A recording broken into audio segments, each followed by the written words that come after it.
По повеќе од 6 месеци од трагедијата и 3 месеци по поднесувањето на обвинението, Кривичниот суд го одобри обвинителниот акт за пожарот во Кочанската дискотека Пулс, при кој загинаат 62 лица, а повеќе од 200 беа повредени. Советот за оцена на обвинителниот акт при Основен кривичен суд Скопје, постапувајќи по обвинението КООА број 155/25, по исполнување на сите законски предвидени услови, донесе решение со кое обвинителниот акт се одобрува во целост. Соопшти судот.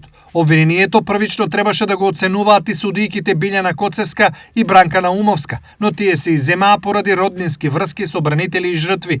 На нивно место беа определени судиите Совче Гаврилова Ефремов и Илија Трпков од специјализираното оделение за организиран криминал и корупција. Судот истакнува дека имале потешкоти и со доставата на обвинението поради недоволни лични податоци на обвинетите и адресите за куќен притвор. Кривичниот суд соопшти дека предметот е распределен и судскиот процес ќе го води судијката Дијана Груевска-Илиевска од оделот за кривично полнолетни.